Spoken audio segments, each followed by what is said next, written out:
Olá, amados, paz bem, eu sou Melquisedeque e estou aqui para os comentários da lição desta semana. Lições bíblicas da editora CPAD, classe de jovens, terceiro trimestre de 2022.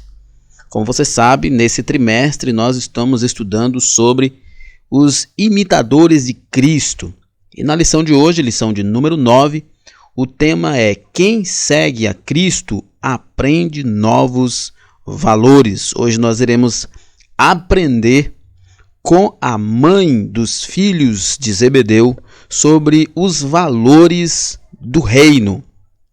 Lembrando que o ebdenfoco.com disponibiliza para você uma série de conteúdos gratuitos. Nós temos aula em vídeo, aula em áudio, aula em PDF e treinamento para professores da EBD. Acesse www.ebdenfoco.com e confira. Você também pode receber subsídios gratuitos pelo WhatsApp. Salve esse número no seu celular e mande uma mensagem com a seguinte frase: receber subsídios. E você estará recebendo subsídios gratuitos no seu WhatsApp.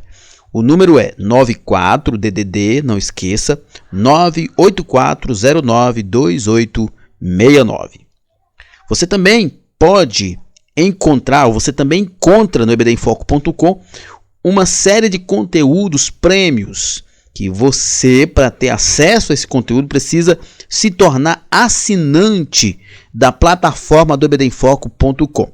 Então acesse www.ebdenfoco.com e confira. Lá você vai encontrar os slides em PowerPoint, como esse que você está assistindo essa aula, sermões em PDF, curso básico de teologia e uma série de outros cursos que capacitará você para o seu ministério, tanto como professor da escola bíblica, quanto nas suas funções na sua igreja local. Então acesse www.ebdenfoco.com e confira. Seguindo, o texto principal da nossa lição se encontra em Mateus capítulo 20 e o verso 26 e diz: não será assim entre vós, mas todo aquele que quiser entre vós fazer-se grande, que seja o vosso serviçal. Então nós temos aqui o núcleo deste texto, que é Mateus capítulo 20, do verso 20 até o verso 28, aonde temos um diálogo entre Jesus e a mãe dos filhos de Zebedeu, aonde ela sugere ou pede a Jesus que os seus filhos tomassem posições de primazia, de destaque no reino de Cristo. Então Jesus explica para ela e para os seus filhos que no seu reino todo aquele que quiser se fazer grande tem que ser um servo. O resumo da nossa lição diz o seguinte: seguir a Jesus implica numa ruptura com os valores do mundo e uma adesão à santidade de Cristo, O reino de Cristo, eu vi esses dias o pastor Luiz Hermínio, inclusive, falando algo muito bacana. Ele disse: no reino de Cristo, a lógica do reino de Cristo, o sofredor que é exaltado, o humilhado que é exaltado, o traído que é abençoado e não o traidor. Então, aquele que sofre, aquele que se faz pequeno que é reconhecido no reino, não aquele que quer se fazer grande. Nós vemos isso nessa lição que Jesus dá à mãe dos filhos de Zebedeu e a eles mesmos, que todo aquele no seu reino que quiser ter destaque, esse destaque será dado para aquele que serve aos seus irmãos. A leitura bíblica em classe, como eu já falei, está em Mateus capítulo 20, do verso 20 até o verso 24, mas todo o diálogo vai até o verso 28, e você deve ler todo esse contexto para entender melhor. Não vou me deter no texto por uma questão de tempo, mas acredito que você já tenha feito isso, já tenha lido o texto. Se não, pare agora, faça uma leitura do texto e pense, reflita um pouco sobre ele para depois continuar a lição. Vamos lá, nossa introdução. Na atualidade, testemunhamos um movimento inverso acontecer na relação entre o mundo e a igreja. Ao invés daqueles que foram convocados por Jesus influenciarem os valores do mundo, é a mentalidade apartada de Cristo que tem influenciado algumas igrejas. É urgente que retornemos, né, aos princípios do reino, que sigamos o exemplo de Jesus e façamos da vida na casa de Deus um ambiente de edificação e crescimento. Isso aqui é muito importante a gente refletir sobre isso. O professor pode começar já refletindo sobre isso com seus alunos. De fato, a igreja está muito, mas muito envolvida com alguns valores mundanos. Por exemplo, os valores da exaltação do ego, da concorrência, os valores que o mundo tem do primeiro meu, né? A igreja está em muitos lugares envolvidas com estes valores. O mundo diz isso: primeiro eu me amo primeiro. Eu tenho aquele que é melhor que eu como inimigo, como meu concorrente. Isso está muito presente em muitas igrejas. E o comentarista nos chama aqui que nós devemos seguir o exemplo de Jesus, que faz da casa de oração, né, do templo, da igreja, né, no contexto geral, como um ambiente de edificação, de crescimento espiritual, dentro de uma perspectiva do que Jesus ensinou. Que quem é grande nesse contexto é aquele que serve e não aquele que está no pedestal, aquele que quer ser honrado. Nosso primeiro tópico: cuidado com a falsa piedade. Nem sempre a sinceridade é sinônimo de piedade. Vamos lá. Imagine a cena: uma frágil idosa intercede pelo futuro de seus filhos. Pensando nesse tipo de contexto, podemos chegar à precipitada conclusão de que isso é um pedido tão viável quanto justo. Contudo, em Mateus 20, do verso 20 até o verso 28, somos apresentados a mais detalhes sobre a súplica da mãe de Tiago e João. E pela conclusão da narrativa, aprendemos que, apesar da aparente honestidade do pedido, ele carregava a marca de uma sociedade pecaminosa, que eu falei lá no início. A marca de uma sociedade que pensa que as pessoas são concorrentes em tudo. Eu não estou dizendo que no mercado de trabalho, no mundo dos esportes, enfim, isso não seja até necessário. Mas no reino de Cristo, não. Essa é uma marca do mundo secular. Essa é uma marca do mundo lá fora, não do reino de Cristo, onde as pessoas são concorrentes, onde o alvo é ser o primeiro, onde o alvo é ser maior, onde o alvo é sair do anonimato. Lembra que muitas das canções dos cantores evangélicos, especialmente do contexto pentecostal, tem essa ideia: vou sair do anonimato, tem que sair do anonimato. Quem não te ajudou quando você estava no anonimato vai te ver prosperando ou na bênção e vai sofrer ou vai chorar ou vai se arrepender ou algo desse tipo. Essa é uma mentalidade mundana, e era essa mentalidade da mãe de Tiago e João quando ela pede a Jesus um lugar especial perto de Jesus para os seus filhos em relação aos demais. Ela está pensando assim: no reino de Cristo também deve ser assim. Quem chegou primeiro, as melhores posições de quem chegar primeiro. Mal ela sabia que no reino de Cristo não existe essa questão de chegar primeiro ou de melhores posições.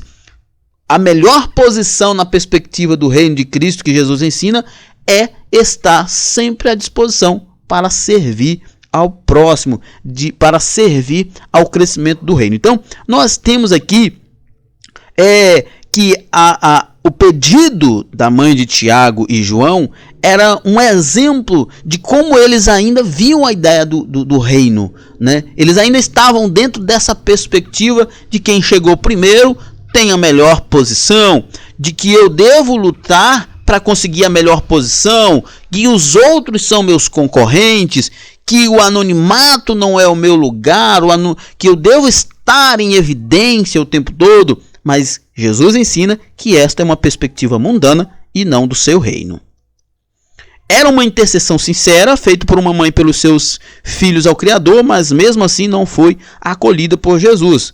Não basta orar, é necessário falar com Deus da forma correta, pois infelizmente muitos pedem, mas não recebem, porque pedem mal, para o gastardes em vossos deleites. Tiago fala sobre isso.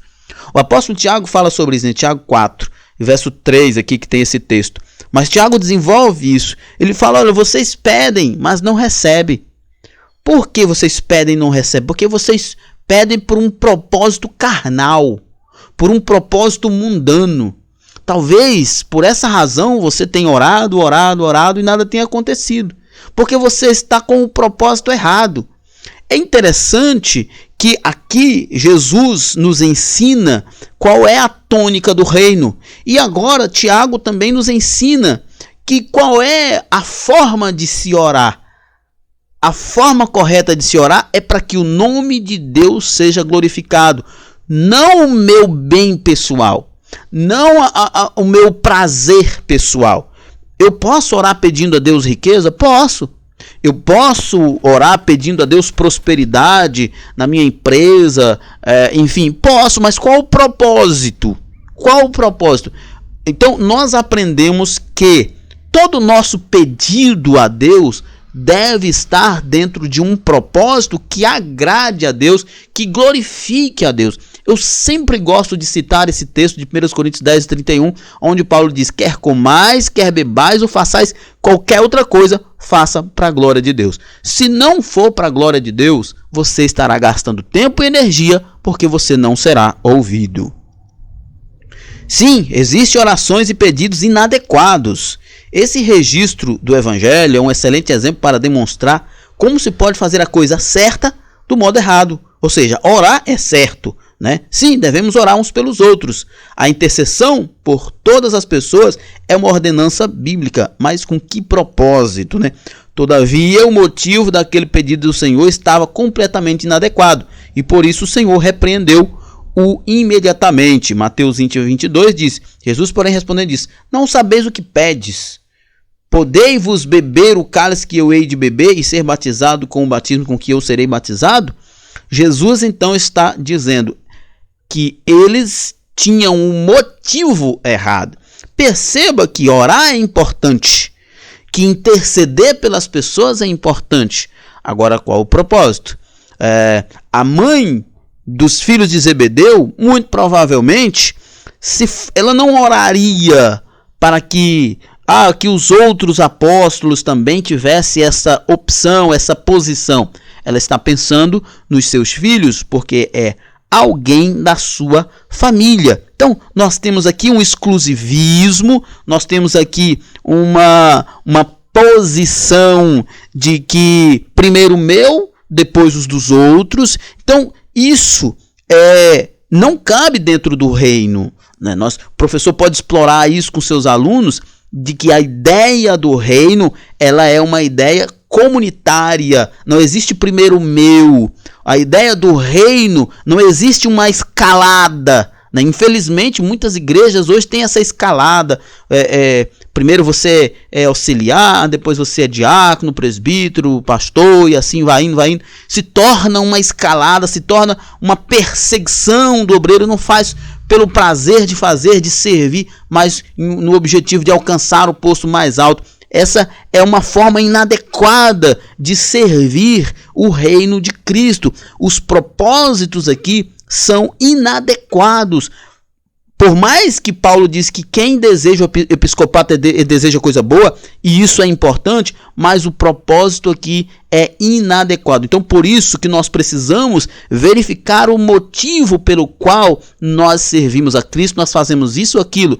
Qual o motivo da oração que você está fazendo? Qual o motivo da pregação? Qual o motivo da oferta? Qual o motivo do serviço que você está fazendo? Nós seremos recompensados ou sofreremos perdas de galardão por causa, principalmente, da motivação pelo qual fazemos o que fazemos no reino. Logo, aprendemos que não basta orar, mas é absolutamente necessário ter as motivações corretas ao falar com Deus. O Senhor jamais responderá alguma oração que pede algo frontalmente contrário à sua vontade. O caso mais clássico desse tipo de situação é Balaão e sua tentativa de amaldiçoar o povo de Deus, Números 22, 7 a 12, onde Balaão amaldiçoava o povo, ou Pelo menos ele ia para amaldiçoar e o que saía da boca dele na verdade era bênção, porque essa era a vontade de Deus. E eu acrescentei aqui o texto, esse texto não está na revista, mas eu acrescentei essa referência de João 15:7, aonde Jesus diz assim: se a minha palavra estiver em vós e vós estiver em mim, tudo que vocês pedirem será dado. Olha só o que Jesus está dizendo. Se a minha palavra estiver em vós, se vós estiverem fazendo a minha vontade, aí sim vocês podem pedir que vocês vão receber. Mas fora disso, nem pensar. Porque qual é o princípio? O princípio é sempre a glória de Deus. As coisas não são feitas de forma aleatória. Tudo tem que ser para a glória de Deus. Orar não é um cheque em branco, não é uma ordem. Tem que estar dentro do contexto da vontade de Deus. Tem que estar dentro da vontade de Deus. Temos que estar no centro da vontade dele para que ele possa atender às nossas súplicas. Não existe favoritismo no reino. Qual o cerne do problema no pedido não atendido da mãe dos filhos de Zebedeu? A tentativa de garantir algum tipo de favorecimento com repercussão espiritual. O absurdo desse tipo de oração, em primeiro lugar, é a tentativa de desvirtuar a natureza de nosso relacionamento com o Eterno. Não precisamos de um padrinho que episodicamente faça alguma coisa para nós, pois já somos filhas e filhos de Deus, herdeiros de todas as coisas, como nós vemos isso em Apocalipse 21 e Romanos 8:17. Jamais reduz o grandioso Deus, nem seu maravilhoso amor. O Eterno não faz um ranking de amor entre seus filhos. Ele simplesmente ama e abençoa com imparcialidade e generosidade. Isso aqui é uma coisa muito importante. Lembra que no slide anterior, o centro da argumentação do comentarista aqui é um dos grandes problemas desse tipo de oração é desvirtuar o relacionamento. O relacionamento, ele é por imparcialidade e generosidade. Olha só, Jesus nos ama porque ele nos ama, graciosamente nos ama.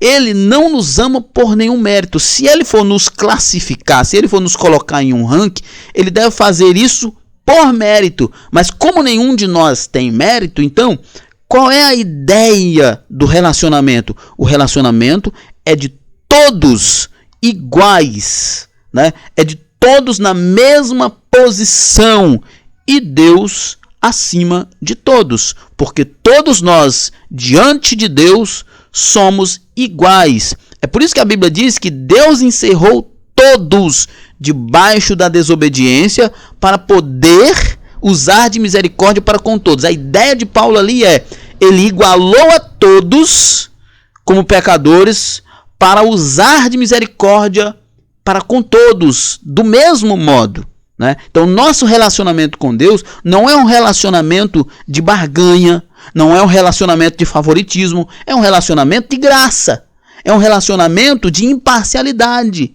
Jesus, Deus, é imparcial conosco simplesmente pelo fato de que nós somos todos iguais. Nós estamos todos na mesma posição diante dele, de pecadores necessitados da sua misericórdia e graça.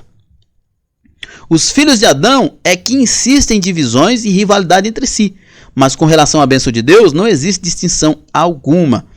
Porquanto, né, não há diferença entre o judeu e grego, porque um mesmo é o Senhor de todos, rico para com todos os que o invocam. Romanos 10:12. Deus já fez de nós o maior milagre sobre a face da terra. Ele já nos colocou num lugar de honra e salvação. Resta-nos agora adorá-lo para sempre, né? No reino de Cristo. Mais uma vez, é importante a gente frisar isso, e o professor agora ou em qualquer momento do slide que couber, frisar isso. No reino de Deus não existe esta hierarquia no sentido do favor de Deus. A hierarquia que nós encontramos são nas instituições, não é no reino. O pastor não é alguém mais importante do que o porteiro no reino. Nem mesmo na igreja, na comunidade. Ele está ali numa posição hierárquica mais elevada por uma questão de organização.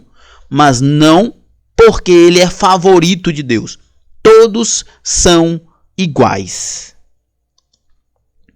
Segundo tópico, buscando uma espiritualidade sadia.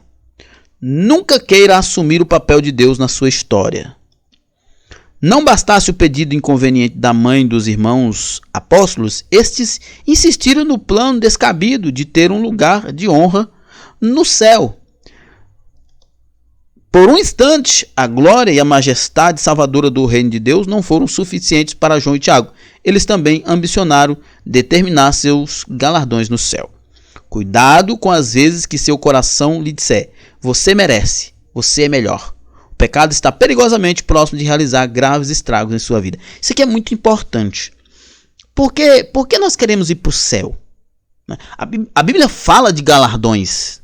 Isso é importante. Nós escrevemos o livro, né, Os Fins dos Tempos, uma perspectiva dispensacionalista da escatologia, né, o Vitor, Ebson e Natan, nós escrevemos esse livro, você pode procurar aí na editora Santorini, e eu escrevi um capítulo que fala sobre o tribunal de Cristo, fala sobre os galardões, e é importante a gente lembrar, né, que Deus, a Bíblia inteira, Deus fala sobre galardões, sobre recompensas.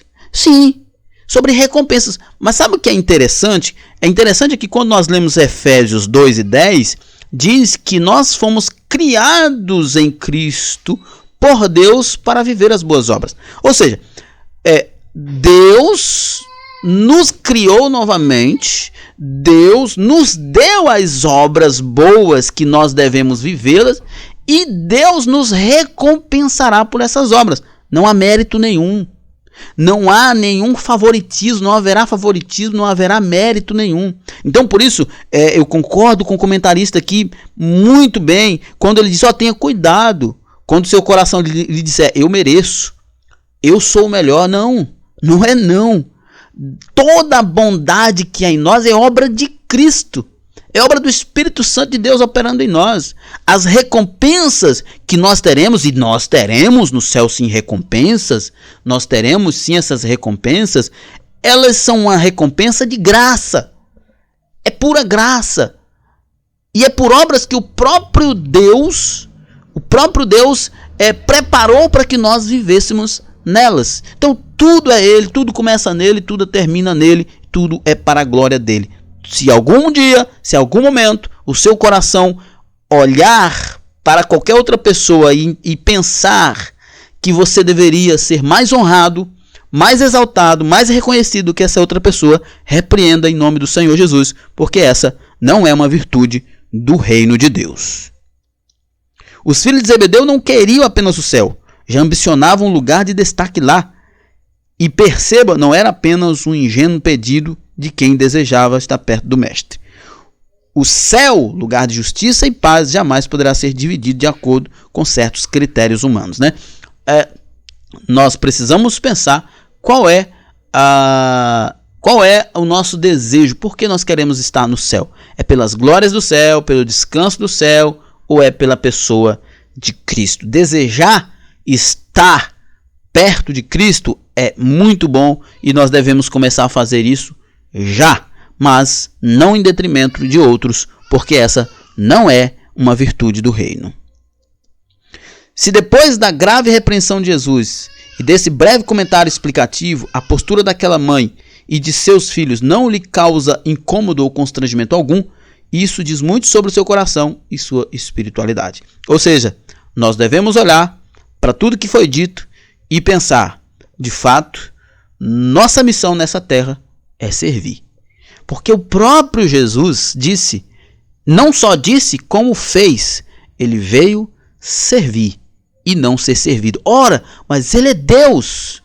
Ele recebeu adoração. Sim, ele recebeu adoração e deve receber adoração. Mas quando ele veio na terra, na forma humana, ele não veio apenas para receber adoração. Ele veio, antes de tudo, para servir-nos com a redenção, para que nós pudéssemos morar com ele na eternidade. Sintomas de uma fé decadente.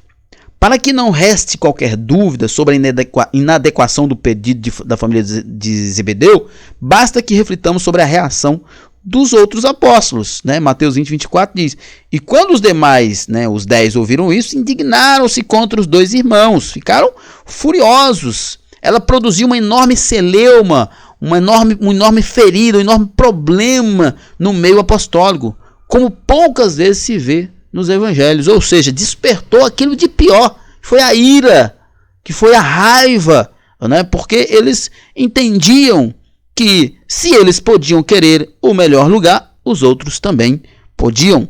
E aí despertou neles aquele princípio que o mundo tenta colocar no meio da igreja, da concorrência, do que chegou primeiro, do melhor, e assim, e não é assim no reino de Deus.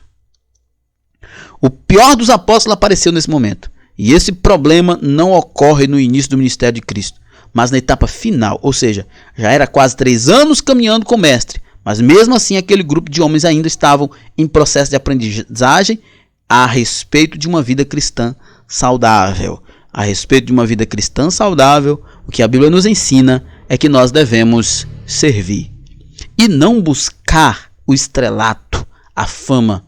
Como eu vejo tantas pessoas buscando a fama através do evangelho.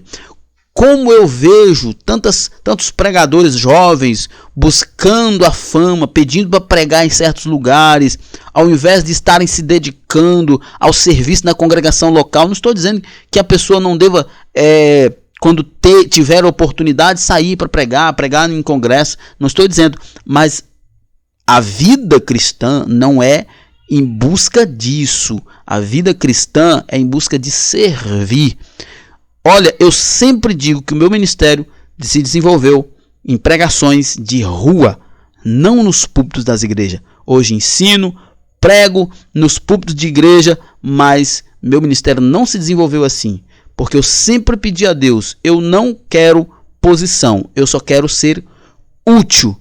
Essa deve ser sempre a nossa busca, ser útil no reino, não viver em busca de posição. Os perigos da lógica do mundo. Já pensou se muitos crentes quiserem ser zebedeus? O que será da igreja? Infelizmente precisamos reconhecer que em alguns lugares isso já até pode estar acontecendo. Mas com certeza são crentes carnais que querem os primeiros lugares, que alimentam seus egos de elogios públicos e amam os primeiros lugares nas ceias e as primeiras cadeiras nas sinagogas, né? Eu acabei de falar isso, né? Buscam os elogios públicos, buscam o reconhecimento pelo que fazem no reino. Não é essa, não é por aí, não é esse o caminho. Essas virtudes aí não são virtudes do reino, são na verdade desvirtudes. Jesus exortou os escribas e fariseus há quase 2000 anos, porque eles viviam dessa forma. Precisamos ter cuidado, pois foi contra isso que Jesus se opôs de modo contundente. Não houve qualquer tipo de negociação com o erro. O mestre desconsiderou completamente a petição e imediatamente lembrou seus amigos da qualidade de valores que eles deveriam buscar. Os valores que nós devemos buscar são os valores do reino. E os valores do reino nos faz mais humildes. É muito importante. O professor deve explorar isso com seus alunos. Que os alunos devem refletir, especialmente aqueles que têm alguma aptidão ministerial, sobre quais os valores que eles vivem no reino, especialmente no desenvolvimento de suas aptidões. Você que canta, você que prega, você que lidera, você que tem dons espirituais. Quais são os valores que se baseiam a sua conduta?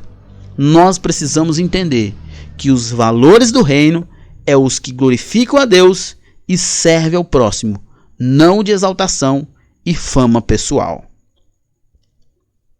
Não pode ser diferente hoje. É tempo de aprender o que significa servir a Deus. Significa servir a Deus. O que significa servir a Deus? Servir a Deus é viver para a sua glória. É estar no centro da sua vontade. Mesmo que isso nos coloque no anonimato. Mesmo que isso nos coloque diante de sofrimento. Mesmo que isso nos coloque diante de frustrações. Mas é mais importante, como disse os apóstolos, servir a Deus do que temer aos homens. É mais importante fazermos a vontade de Deus do que estarmos em evidência. Terceiro tópico, pensando segundo o padrão do reino. A lógica do reino é diferente da lógica do mundo. Vamos lá. A igreja não pode imitar o império das trevas. Nossas igrejas locais não têm nada a aprender com a filosofia deste mundo, ou seja, sua maneira de pensar. Observe o que nos diz Romanos 12:2. E não vos conformeis com este mundo, mas transformai-vos pela renovação do vosso entendimento, para que experimentais qual seja a boa, agradável e perfeita vontade de Deus. O que é muito legal aqui? Esse texto, na verdade, ele é muito legal do início ao fim. Mas o ápice é para que experimenteis qual seja a boa, perfeita, a boa, agradável e perfeita vontade de Deus. Qual é o nosso fim, então, em tudo? É viver a vontade de Deus. É viver a vontade de Deus. É conhecer e viver a vontade de Deus. Não é viver a nossa vontade, não é fazer a nossa vontade. O professor pode explorar isso com seus alunos. Qual é o objetivo como cristão? Qual é o objetivo como discípulo de Jesus, como servo de Deus? É viver a vontade de Deus. Não a vontade do mundo, não a nossa vontade. Se fosse para vivermos a nossa vontade ou a vontade do mundo, Jesus nunca teria dito, negue-se a si mesmo. Negue-se a si mesmo. Um dos princípios, um dos valores mais importantes do reino é negue-se a si mesmo.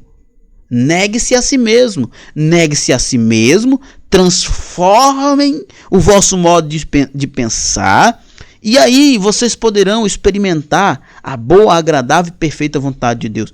Nosso objetivo é viver a vontade de Deus. Jesus deixou bem claro aos seus discípulos que as relações no reino precisam ser bem diferentes do modo como a sociedade sem Deus funciona. Ele diz, bem sabeis que pelos príncipes dos gentios são estes dominados, e que os grandes exercem autoridade sobre eles. Não será assim entre vocês, mas todo aquele que quiser entre vocês fazer-se grande, seja este servo. Então, se alguém quer ser grande no reino, deve começar servindo. Se você está em evidência por alguma razão, na sua comunidade, na sua igreja, lembre-se, você foi colocado ali para servir e não para viver como uma estrela. A igreja fundamenta-se exatamente nisso, no reconhecimento dos princípios inegociáveis do reino de Deus, onde Deus é o governo, onde Deus é glorificado, onde Deus é exaltado. Servos do reino. Não há expressão melhor do que esta para definir o que é um líder segundo os padrões do reino de Deus. Ele é um servo. Qualquer que entre vós quiser ser o primeiro, seja servo. Jesus ensinou isso, inclusive, lá no lava-pés. Outros sinônimos possíveis para a tradução de doulos são mordomo, servo, diácono. Estão todos ligados a esta perspectiva da função de quem serve. Não é de quem está lá para ser servido, mas de quem está lá servindo. Quem quiser ser grande deve ser menor. Servo entre todos.